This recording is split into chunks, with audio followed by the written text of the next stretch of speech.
안녕하세요. 산까지 TV 최성욱 목사입니다. 진리 안에서 자유를 누리는 사람들은 새 생명으로 거듭났고 위로부터 다시 태어났고 어디에도 묶이지 않았습니다.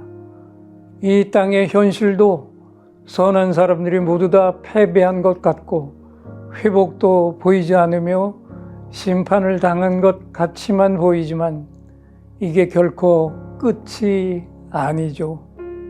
이 땅과 이 나라는 결코 불의한 자들이 승리할 수 없으며 승승장구하는 것 같아도 하나님 심판의 칼날을 피해 나갈 수 없지요. 악한 자들의 날은 결코 길지 않으며 하나님은 하나님의 시간에 하나님의 방법으로 반드시 악한 자들은 심판하시며 무너져 있는 백성들은 반드시 회복시켜 일으켜 주실 것입니다. 이 하나님은 오늘도 확실하게 바라보면서 이 땅 모든 교인들이 하나님 앞에 찐 예배자로 서야 하겠기에 금주 한 주 한 입 레마는 찐 예배자인가요? 입니다. 마지막에 세상 흔들리고 사람들 주를 떠나도 나는 주를 섬기리를 산까치와 함께 불렀습니다. 한 주 한 입 레마입니다. 찐 예배자인가요? 예레미야 26장 24절의 말씀입니다. 사반의 아들 아히감의 손이 예레미야를 도와주어 그를 백성의 손에 내어주지 아니하여 죽이지 못하게 하니라. 진실은 자주 다수 사람들 목소리에 묻혀버리죠. 하지만 진실은 때로 그 다수를 움직이기도 하고요. 또 사람을 살리기도 하고 죽이기도 합니다.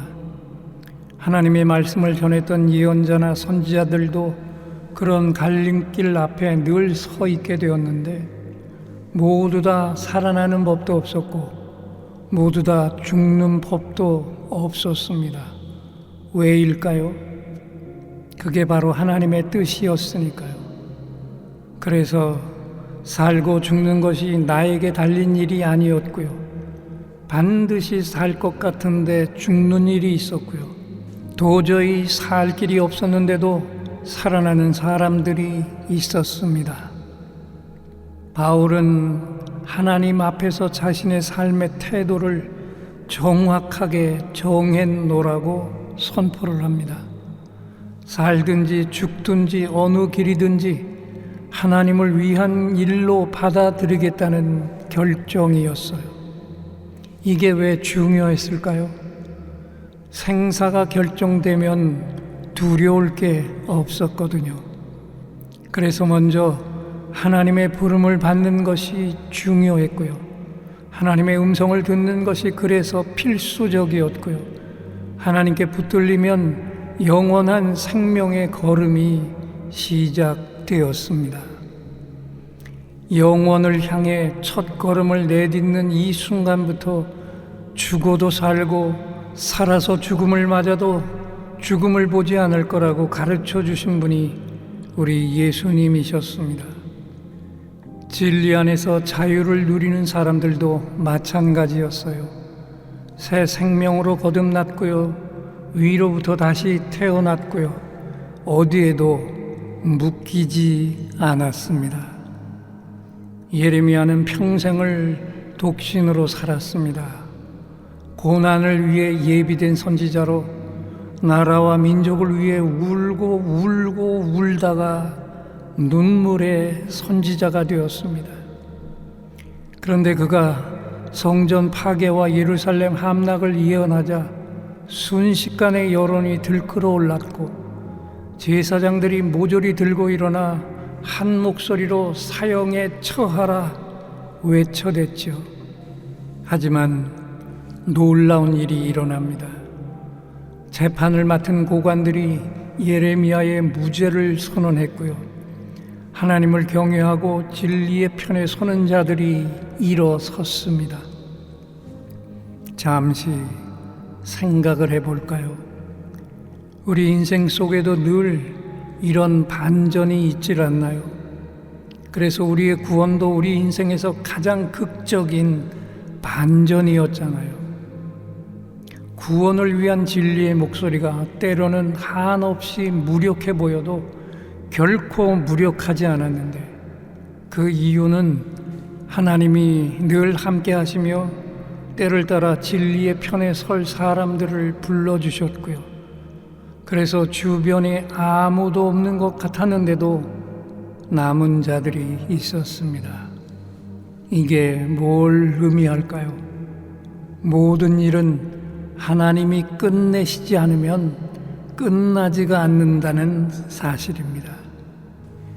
예레미야서의 말씀은 심판의 말씀이 주를 이루었지만 심판으로 끝나질 않았고 반드시 회복의 승리로 그 끝을 보여주셨습니다. 오늘 이 땅의 현실도 똑같질 않나요? 선한 사람들이 모두 다 패배한 것 같고 회복도 보이지 않으며 심판을 당한 것 같이만 보입니다. 하지만 이게 끝일까요? 절대로 아니죠. 이 땅과 이 나라는 결코 불의한 자들이 승리할 수가 없으며, 지금은 승승장구하는 것 같아도 하나님 심판의 칼날을 피해 나갈 수가 없습니다. 하지만 지금 이 시간에도 저들은 너무 잘 나가고 있어서 이런 심판의 이야기가 저들의 귀엔 전혀 들리지 않으며 들려와도 결코 받아들일 수가 없지요. 그래서 결국엔 그 심판의 칼날을 맞고 무너지게 되고 만다는 역사의 진실입니다. 그래서 오늘 이 땅의 신실한 찐 예배자들은 오늘도 무엇을 깨닫고 확신해야 할까요? 하나님은 반드시 악에 속한 자들이 이 땅을 손에 쥐게 하지도 않으시며 저들이 계속해서 승승장구하도록 내버려 두지도 않으신다는 이 진리를 확실하게 믿고 담대하게 하나님의 역사를 구해야 하지 않을까요? 다시 한번 예레미야 26장 24절의 말씀을 들어봅니다. 사반의 아들 아이감의 손이 예레미야를 도와주어 그를 백성의 손에 내어주지 아니하여 죽이지 못하게 하니라. 하나님, 이 땅에서 선한 사람들이 패배한 것처럼 보이고 악한 자들이 뜻을 이루는 것처럼 보일 때에도 정의가 뒤로 밀려가고 진리가 숨겨진 것처럼 보일 때에도 결코 낙심하지 않게 하시고 의심하지 않게 하시며 눈앞에 보이는 승패가 결코 마지막이 아님을 알게 하시옵소서. 악한 자들의 날은 결코 길지 않으며 당신의 시간에 당신의 방법으로 반드시 악한 자들은 심판하시며 무너져 있는 백성들은 반드시 회복시켜 일으켜 주실 하나님을 확실하게 바라보면서 오늘도 이 땅 모든 교인들이 하나님 앞에 찐 예배자로 서게 하시옵소서.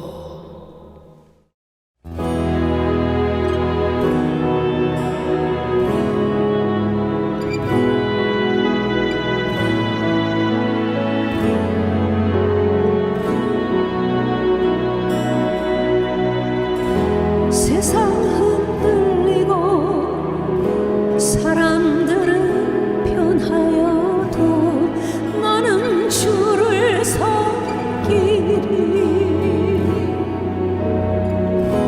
주님의 사랑에 영원히 변하지 않네. 나는 주를 신뢰해. 오직 믿음으로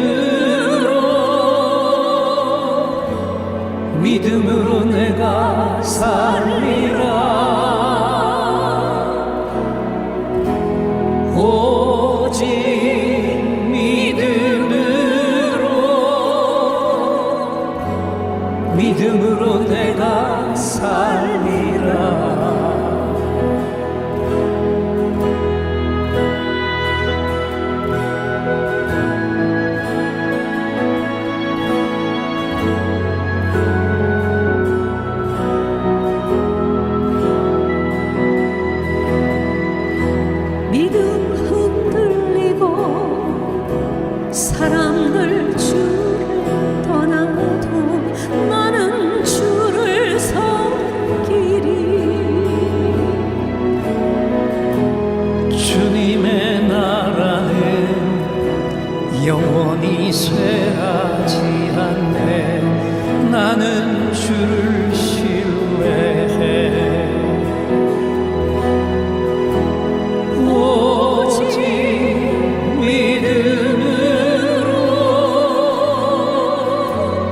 믿음으로 내가 살리라. 오직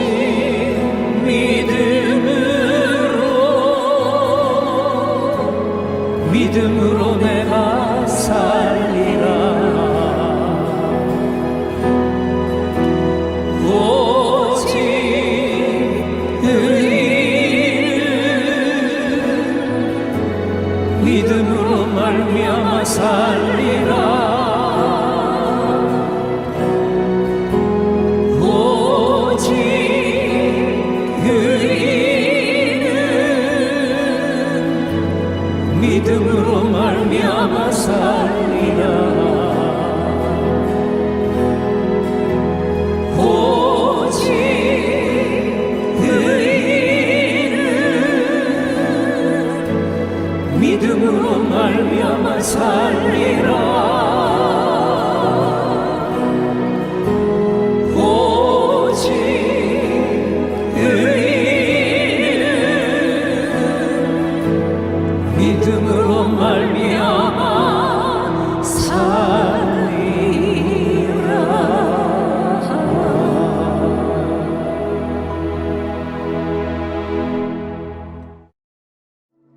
제가 35년간 목회한 예인교회를 3년 전에 은퇴를 하고 치유 집회를 계속하고 있는데요. 치유 집회가 왜 중요한지 아시죠? 일단 짧은 몇 마디 명령 기도에 자기 몸이 움직이고 통증이 떠나는 걸 경험한 분들은 살아계신 하나님이 내 몸을 직접 터치해 주셨다는 확신을 갖게 되고요.